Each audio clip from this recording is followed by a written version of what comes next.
जय माँ सरस्वती। आपको सादर प्रणाम। नमस्कार मित्रों, मैं हनुमान सोनी HPS एजुटेक चैनल के यूट्यूब प्लेटफॉर्म पर आपका तहे दिल से स्वागत करता हूं। साथियों, मारवाड़ की धरती सूर्य नगरी जोधपुर से बात कर रहा हूं आपके सामने और लगातार आपके सामने हाजिर हो रहा हूं। लगभग 50 प्लस वीडियोज मैंने साथियों आपको इस प्लेटफॉर्म पर अवेलेबल करवा दिए। चाहे हिस्ट्री हो, इंडियन पर ज्यादा फोकस कर रहे हैं साथियों। राजस्थान तो यूट्यूब भरा पड़ा है, इतना कोई इंटरेस्टेड नहीं। इंडियन हिस्ट्री, पॉलिटी, जियोग्राफी अभी चला रहा हूं साथियों, और जल्दी ही आपके सामने जनरल साइंस रखेंगे, हिंदी ग्रामर रखेंगे। आप भरोसा रखिएगा मेरी एक बात को दोस्तों, जो भी आप वीडियोस देख रहे हो चाहे इंडिया के किसी भी कोने में से, थोड़ा भरोसा रखें साथियों। आप बड़ी बड़ी ऑफलाइन कोचिंगों में भी जाते हैं और मैं खुद ऑफलाइन स्टडी करवा रहा हूं, मुझे पता है। तो आप उन पर इतनी बड़ी बड़ी फीसें देकर भी साथियों भरोसा कर रहे हो, तो मैं एक रिक्वेस्ट कर रहा हूं, बस एक वादा किया है अपने आप से कि उन भाई बहनों का सहयोग करना जो बाकायदे मेहनत करना जानते हैं। तो साथियों, इस चैनल पर जितने भी वीडियोज आ रहे हैं, आपका कोई शुल्क नहीं लग रहा है। एक बार इस वीडियोज को देखें, 5 मिनट, 10 मिनट, 15 मिनट, जितना भी आपके पास समय हो, फिर उनको परखें कि बाकायदे कुछ अलग है या नहीं। अगर आपको वाकई में लग रहा है कि कुछ चीज अलग है, तो प्लीज साथियों हाथ जोड़कर विनम्र निवेदन है, इस भाई का थोड़ा सपोर्ट करें। और इतना दोस्तों सपोर्ट कर दीजिएगा कि एक ये बोर्ड जो आपको दिख रहा है, यहां पर डिजिटल बोर्ड उतार सके, आपके साथ में लाइव कनेक्ट हो सके, इतना मौका दीजिएगा साथियों। Thank you very much. हम बात करेंगे साथियों, आपको पता हो तो HPS एजुटेक आपने नाम देख लिया होगा साथियों। मैंने भारतीय संविधान में 22 भाग और 395 अनुच्छेद जो पहले आपको समरी के रूप में समझाए थे, तो उनमें साथियों आपके साथ जो है मैं बात करूंगा। अब पहला भाग आपके सामने रख दिया था, अनुच्छेद 1 से 4। भाग 2 भी हमने जो है आपके साथ में रखा था 5 से 11 अनुच्छेद तक साथियों। और क्या है कि ऑफलाइन का टाइम होने जा रहा है, इसलिए समय को सीमाओं में बांधना पड़ता है साथियों। हर चीज इस पर ऑनलाइन के सेक्टर में आपको अवेलेबल नहीं करवा सकते, इसलिए वॉच का भी, क्योंकि समय की बड़ी कीमत होती है साथियों। जो समय की कीमत नहीं जानता, समय उसको ठोकर मार के चला जाता है, इसलिए समय की कीमत करना सीखिए मेरे भाइयों। चलिए हम बात करेंगे दोस्तों भारतीय संविधान के भाग 3 पर। आज भाग 1 हो चुका है, भाग 2 हो गया, लगभग 11 अनुच्छेद की यात्रा हमने पूरी कर ली है। आज भाग 3 पर बात करेंगे साथियों। भाग 3 में मौलिक अधिकार है, मौलिक अधिकार है। उन मौलिक अधिकारों पर बात करेंगे। मौलिक अधिकार, फंडामेंटल राइट्स जिन्हें कहते हैं। अनुच्छेद की बात करूं तो 12 से 35 तक होता है साथियों। आप मेरी बात को एक बार अच्छी तरीके से सुन लीजिएगा। मैं आपसे दावा कर रहा हूं कि जब आप परीक्षा भवन में बैठेंगे ना, तो हमारी आवाज आपके दिमाग में गूंजेगी और वो सवाल आपके सामने आएगा। बस थोड़ा समय देना पड़ेगा, ईमानदारी के साथ मेहनत करनी पड़ेगी, बस इतना ध्यान रखिएगा। चलिए अब दोस्तों हम भाग 3 पढ़ेंगे संविधान में, मौलिक अधिकार 12 से 35। सबसे पहले यह देख रहे हो आप दोस्त शब्द मौलिक और अधिकार, क्या कुछ फर्क है? क्या होता है अधिकार साथियों? एक व्यक्ति को जन्म लेते ही, जन्म लेने से हालांकि पहले तक भी, आज तो हमारे भारतीय संविधान में कानून है जीव हत्या नहीं हो सकती, तो पहले ही अधिकार उसको मौजूद है। फिर भी एक व्यक्ति को अपनी मां की कोख से जन्म लेने के साथ ही वो अधिकार मिलने चाहिए ताकि उसका सर्वांगीण विकास हो सके। तो अधिकार आखिर है क्या चीज? अधिकार एक ऐसा दावा है या ऐसा हक है साथियों, जो एक बालक को पैदा होने के साथ ही मिलता है। और साथियों वो अधिकार राज्य या समाज कानूनी तरीके से उसको प्रदान करता है, वो है अधिकार। लेकिन एक दोस्तों बहुत ही शानदार पॉलिटिकल थिंकर्स हुए, जिनका नाम आपने नहीं सुना तो सुन लीजिएगा। लॉस्की साहब क्या कहते हैं? लॉस्की साहब ने एक अधिकारों की बहुत ही शानदार परिभाषा दी थी। उन्होंने कहा था कि अधिकार वह परिस्थितियां हैं या ऐसी सिचुएशंस है जिनके अभाव में एक बालक या एक व्यक्ति अपना सर्वांगीण विकास नहीं कर सकता, इसलिए अधिकार देना जरूरी है। चलिए समझ में आ गई बात आपको। अब साथियों ये मौलिक अधिकार लग गया, ये क्या? तो देखो, एक होता है विधिक अधिकार और एक होता है मौलिक अधिकार। क्या फर्क है साथियों? इस दोनों में फर्क है। मौलिक अधिकार, विधिक अधिकार का मतलब होता है कानूनी राइट्स, इनको संरक्षण कानून का प्राप्त होता है साथियों।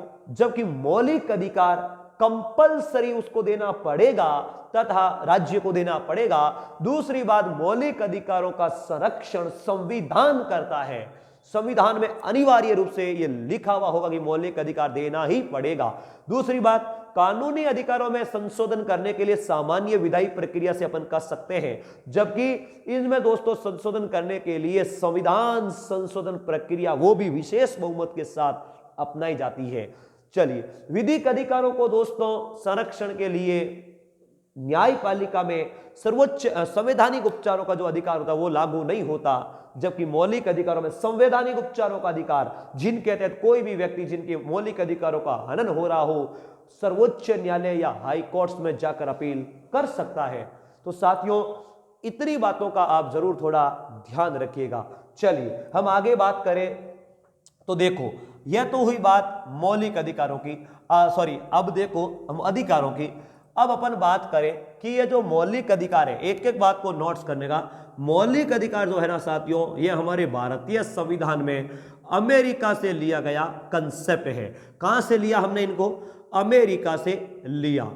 तो हमारे भारतीय संविधान में तो मौलिक अधिकार हमने अमेरिका से लिया साथियों, लेकिन मौलिक अधिकार सबसे पहले किस देश में यह अवधारणा शुरू हुई? तो ब्रिटेन में हुई। ध्यान से सुनना, ब्रिटेन में सबसे पहले मौलिक अधिकार संबंधी चर्चा हुई। हुआ यूं साथियों, आपने कभी सुना होगा कि मौलिक अधिकारों को मैग्ना कार्टा की संज्ञा दी जाती है। क्या होता है ये मैग्ना कार्टा?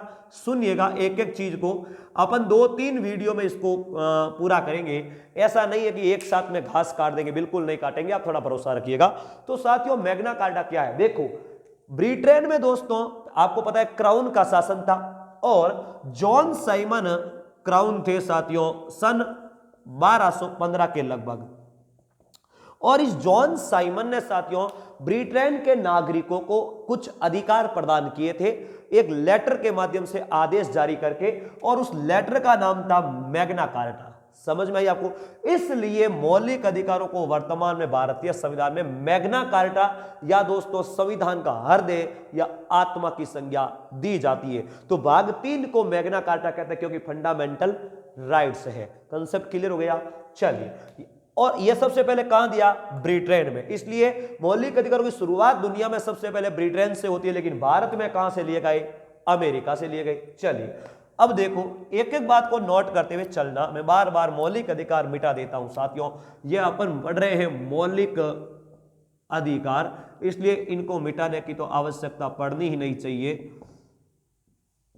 सुनिए, मौलिक अधिकार अपन दोस्तों एक पढ़ते मौलिक अधिकार, एक पढ़ते नीति निर्देशक तत्व। कई बार इसमें कुछ अंतर सा सवाल पूछ लेता अपने को, तो मेजर अंतर 2-3 थोड़ा ध्यान रखे। क्या है कि दोस्तों, समय की इधर तो कीमत है, इधर थोड़ा धूप क्या है ऊपर से फॉक्स डाल रही है, तो बीच में परेशानी हो रही है, थोड़ा एडजस्ट कीजिएगा। चलिए देखो दोस्तों, मौलिक अधिकार क्या होते हैं? सामान्य सा अंतर है, मौलिक अधिकार संविधान के द्वारा अनिवार्य रूप से प्रदान किए जाते हैं, इसलिए इनको न्यायालय में चैलेंज किया जा सकता है, न्यायालय में चुनौती दी जा सकती है। इसलिए मौलिक अधिकारों को तो न्यायालय में, मौलिक अधिकारों की जो प्रकृति है वो न्यायालय में वाद योग्य है, चैलेंज किया जा सकता है, जबकि नीति निर्देशक तत्वों को चुनौती नहीं दी जा सकती। तो पहला अंतर तो यह हो गया। दूसरा, मौलिक अधिकार नागरिकों के लिए है, सरकार को देना पड़ेगा अनिवार्य रूप से, इसलिए वो सरकार के लिए कैसी प्रकृति रखते हैं? निषेधात्मक या नकारात्मक, जबकि नागरिकों के लिए कैसी प्रकृति रखते हैं? सकारात्मक प्रकृति रखते हैं। तो यह थोड़ा ध्यान रखिएगा आप। मौलिक अधिकारों का उल्लंघन होता है तो नागरिक न्यायालय की शरण ले सकते हैं, नीति निर्देशक तत्व में नहीं ले सकते, यह थोड़ा आप ध्यान रखिएगा। तो यह तो हुई सामान्य सी बात साथियों। अब देखो, मौलिक अधिकार जो है ना, इनमें अनुच्छेद 12 से लेकर 35 तक का प्रावधान है। कुल टोटल 23 अनुच्छेद है साथियों। आप जब 12 से 35 जोड़ोगे तो अनुच्छेद होता है 24, लेकिन ध्यान से सुनना, शुरुआत के समय 7 मौलिक अधिकार थे मूल संविधान में। पहला समानता का अधिकार, दूसरा साथियों स्वतंत्रता का अधिकार, स्वतंत्रता, तीसरा आपका शोषण हो रहा है तो हम कंसेप्ट क्लियर करेंगे, शोषण का अधिकार, चौथा धार्मिक स्वतंत्रता, पांचवा शिक्षा व संस्कृति, शिक्षा व संस्कृति का अधिकार, और छठवां दोस्तों संपत्ति का अधिकार था, संपत्ति का, और सातवां जो था वो संवैधानिक उपचारों का अधिकार था साथियों। 14 से 18 में इसका प्रावधान था, 19 टू 22 में इसका प्रावधान था, 23-24 में इसका, और 25 टू 28 में साथियों इसका था, और शिक्षा संस्कृति का जो था वो 29-30 में थे साथियों, 31 में संपत्ति थी, और 32 में ये है ही, 33-35 में साथियों कुछ गुप्तचरों के लिए बातें हुई, मार्शल लॉ वगैरह वो आगे बात करेंगे। तो ध्यान से सुनना, ये जो संपत्ति का अधिकार था इसमें इसको हटा दिया गया।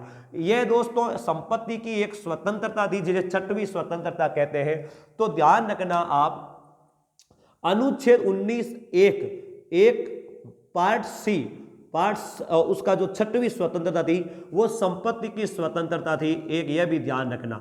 और एक साथियों छठवां मौलिक अधिकार था वो भी संपत्ति का अधिकार था जो अनुच्छेद 31 में था। इनको क्या कर दिया गया, मौलिक अधिकार का दर्जा समाप्त करके एक विधिक अधिकार बनाया था। ध्यान से सुनिएगा, मैं पहले ही आपका कंसेप्ट क्लियर कर रहा हूं। विधिक अधिकार बनाया गया यानी कानूनी संरक्षण प्रदान किया, मौलिक अधिकार का दर्जा समाप्त कर दिया। और कहां पर जोड़ा इसको, भारतीय संविधान के भाग 12 में वित्त संपत्ति संविधाएं व समझौते हैं, आपको पता हो तो, जिनमें साथियों इसमें जोड़ा भाग 12 के अनुच्छेद 300 थे पहले, जिनमें 300 का नया अनुच्छेद जोड़ा। तो आज संपत्ति का अधिकार वहां पर है। इसके लिए संविधान संशोधन हुआ, 44वां कॉन्स्टिट्यूशन अमेंडमेंट।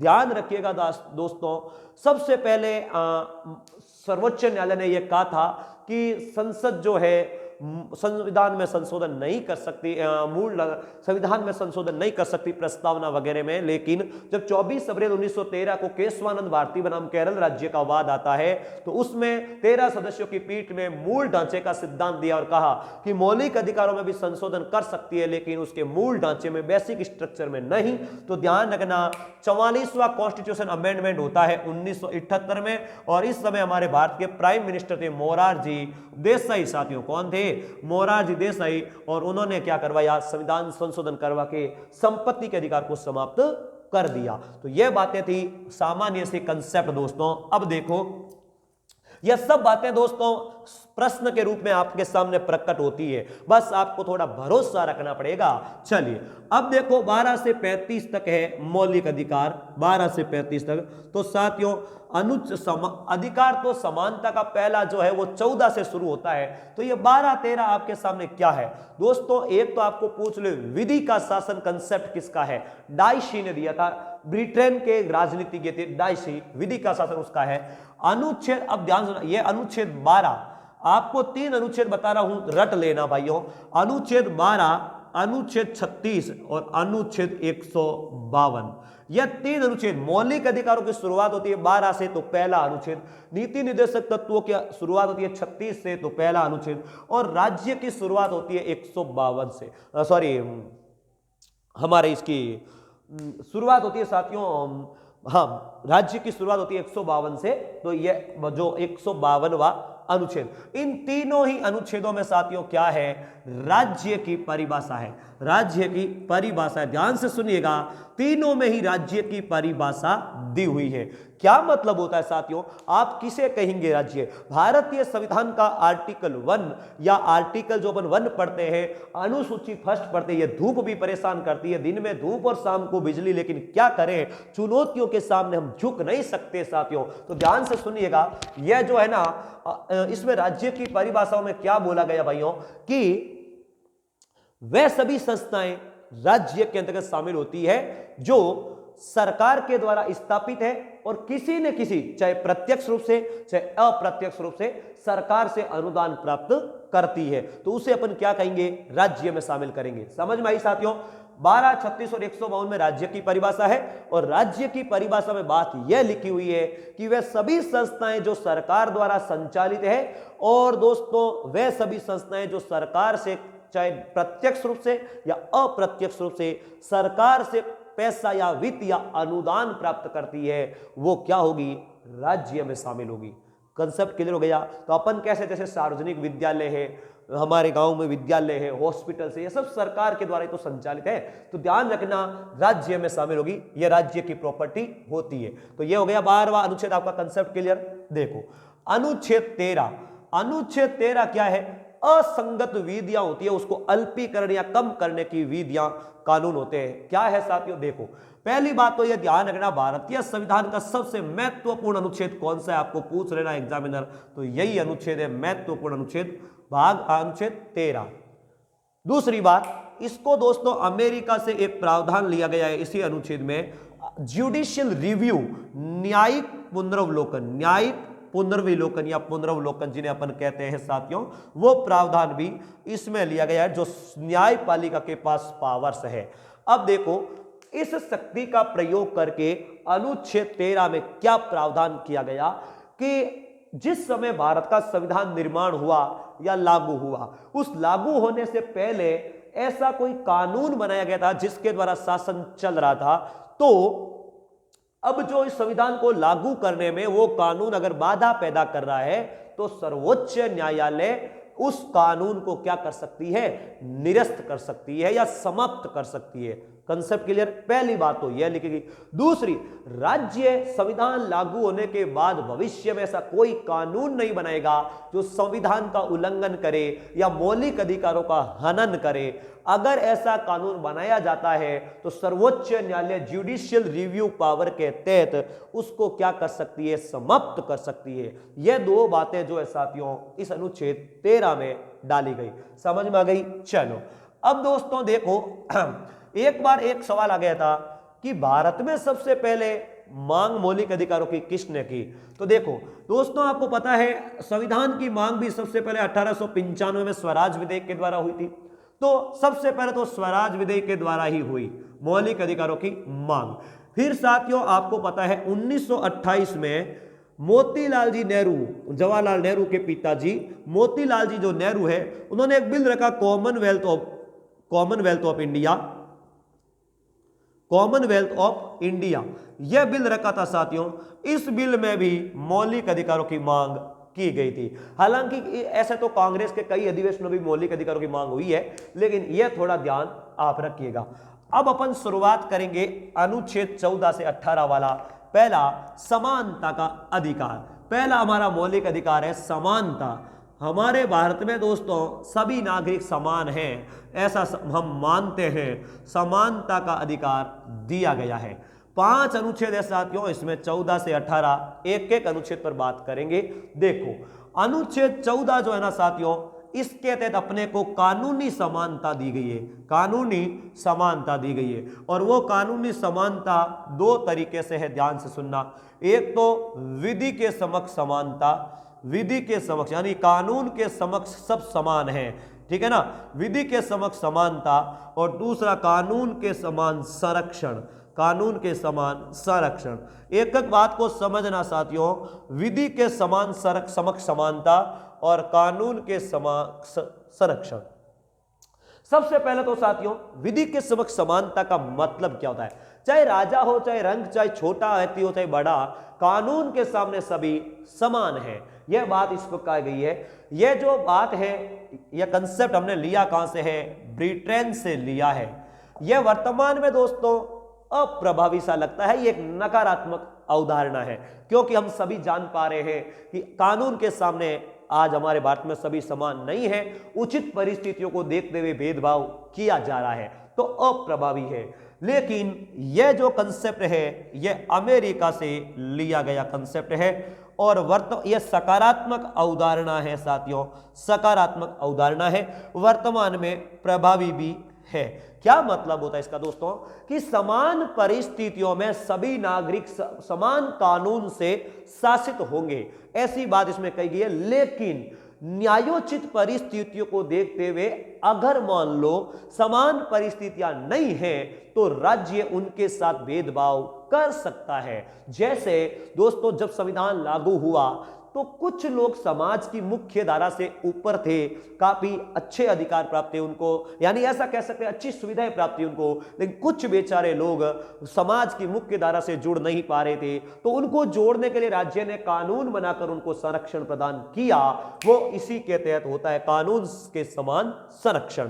तो यह वो 3 बातें थोड़ी आप ध्यान रखें, इसे कहते हैं कानूनी समानता। दोस्तों जब अपन प्रीएम्बल पढ़ते हैं, आपको पता है प्रस्तावना जिन्हें प्रीएम्बल कहते हैं, अपन प्रीएम्बल पढ़ते हैं तो आपको पता है उसमें क्या कहते हैं, हम भारत के लोग भारत को एक संपूर्ण प्रभुत्व संपन्न लोकतांत्रिक गणराज्य बनाने के लिए तथा उनके समस्त नागरिकों को 3 प्रकार के न्याय, सामाजिक, आर्थिक और राजनीतिक न्याय, स्वतंत्रता में बात करते तो 5 प्रकार की स्वतंत्रता, विचार, अभिव्यक्ति, विश्वास, धर्म और उपासना की स्वतंत्रता तथा 2 प्रकार की समानता, ध्यान से सुनिएगा भाइयों, प्रतिष्ठा और अवसरों की समानता। एक तो प्रतिष्ठा, दूसरी अवसरों की समानता। समझ में आ रही है आपको बात में क्या कहना चाह रहा हूं?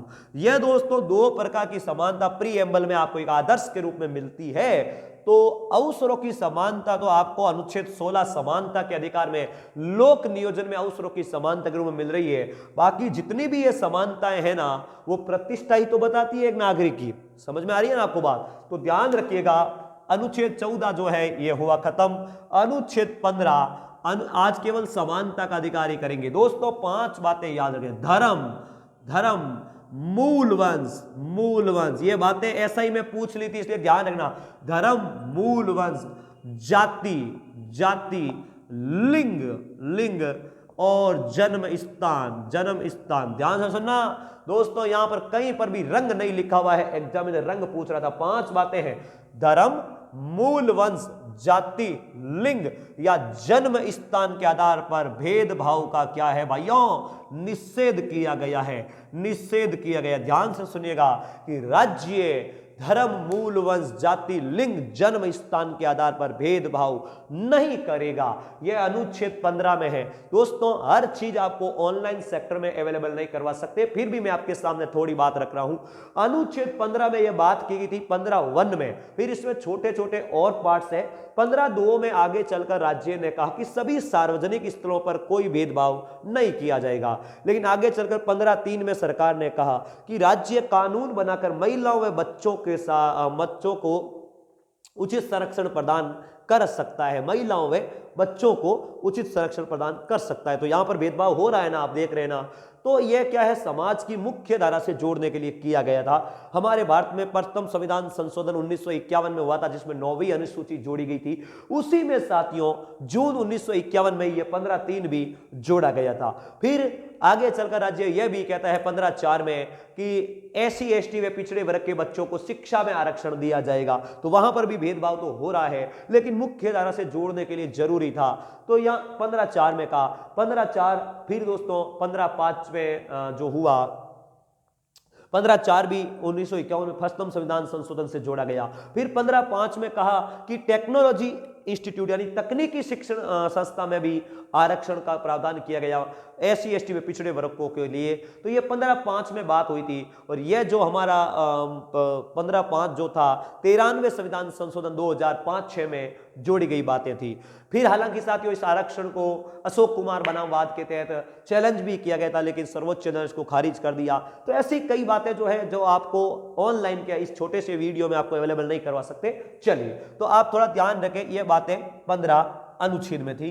अब है बात अपन अनुच्छेद 16। अनुच्छेद 16 जो है ना साथियों, मैंने अभी बताया था लोक नियोजन में अवसरों की समानता। लोक नियोजन में अवसरों की समानता यानी राज्य के लिए जो भी दोस्तों अवसर होंगे उसमें सभी नागरिकों को समान अधिकार प्रदान किया जाएगा।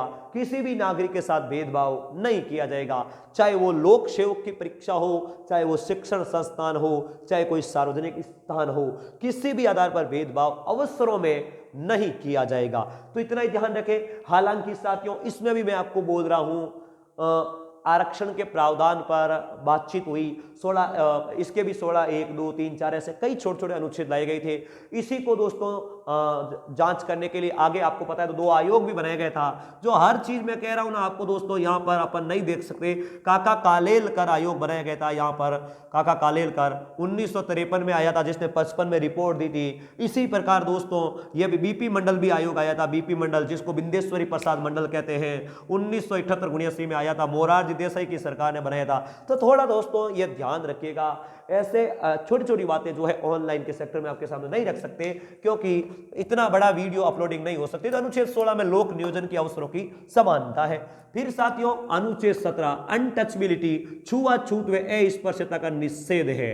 छुआछूत व अस्पृश्यता, अनटचबिलिटी, अस्पृश्यता का निषेध की बात की गई है, अस्पृश्यता का निषेध। थोड़ा ध्यान रखें मेरे भाइयों, यह जो है ना, इसमें साफ बात यह कि राज्य वही 5 बात धर्म, मूल वंश, जन्म, लिंग और जन्म, जाति और जन्म स्थान के आधार पर छुआछूत की भावना का निषेध किया गया है। कोई भी सार्वजनिक स्थान पर वह हो चाहे कहीं पर भी हो, छुआछूत की भावना नहीं मानी जाएगी, इसके लिए कानून कार्रवाई की जाएगी। तो यह अनुच्छेद 17 में बात की गई है। इसके लिए भी कई कानून बनाए गए। हाल ही में जो इफेक्टिव है दोस्तों, नागरिक निवारक संबंधी अधिनियम ऐसा 2016 में जो आया था, तो ऐसी बातें जो है छुआछूत संबंधी अस्पृश्यता निवारण में ध्यान रखेगा। अनुच्छेद 18 में दोस्तों आपको पता है जब देश आजाद हुआ था तो कई राजा महाराजाओं, राव, मॉडल जो भी साथियों थे, इनको उपाधियां दी गई थी। लेकिन अनुच्छेद 18 में उपाधियों का अंत कर दिया गया। क्या कर दिया गया? उपाधियों का अंत कर दिया गया। साफ कह दिया गया कि सरकार शिक्षा व सेना के अलावा कोई उपाधि नहीं देगी। शिक्षा व सेना के अलावा कोई उपाधि नहीं देगी। और कोई भी भारतीय नागरिक चाहे वो कितना ही बड़ी हैसियत क्यों नहीं रखता हो, सरकार की परमिशन यानी राष्ट्रपति की परमिशन के बिना कोई भी विदेशी उपाधि प्राप्त नहीं करेगा जब तक उसको राष्ट्रपति लिखित परमिशन न दे दे। तो थोड़ा ध्यान रखिएगा। दूसरी बात दोस्तों ध्यान रखना, अगर कोई व्यक्ति अनलीगल तरीके से उपाधि प्राप्त कर लेता है तो उसके लिए संवैधानिक उपचारों का अधिकार के तहत अपन अधिकार पिछा क्यों वारंटों के तहत अपील कर सकते हैं। तो ये बातें जो है अनुच्छेद 18 में उपाधियों के अंत की बात की गई है। आपको ये बता दूं दोस्तों, भारत में ध्यान रखना सर्वोच्च सम्मान जो होता है ना, वो होता है भारत रत्न। हालांकि 4 दोस्तों हमारा जो सम्मान सर्वोच्च सम्मान पुरस्कार है वो एक साथ 1954 में लाए थे, जिनमें अपन भारत रत्न, पद्म विभूषण, पद्म भूषण, पद्मश्री कहते हैं, 1954 में आया था। लेकिन जिस व्यक्ति को भारत रत्न मिल जाता है उसको एक मंत्री स्तर का दर्जा प्राप्त हो जाता है। यह ध्यान रखना, मंत्री का दर्जा प्राप्त हो जाता है उसको। तो यह भारत रत्न जो है सर्वोच्च सम्मान है भारत रत्न का, जो भारत का। तो थोड़ा ध्यान रखें, यह समानता का अधिकार खत्म हुआ दोस्तों। 2 वीडियो और आपके सामने रखेंगे, एक एक अनुच्छेद पर मैं विस्तारित बात करूंगा, लेकिन थोड़ा भरोसा रखें, छोटी छोटी बातें साथियों एक एक इस ऑनलाइन वीडियो में नहीं कर सकते। Thank you very much. मेरा आपसे यही बात दोस्तों उम्मीद है, ईमानदारी के साथ मेहनत कीजिएगा, भगवान आपका सहयोग करेगा। Thank you very much.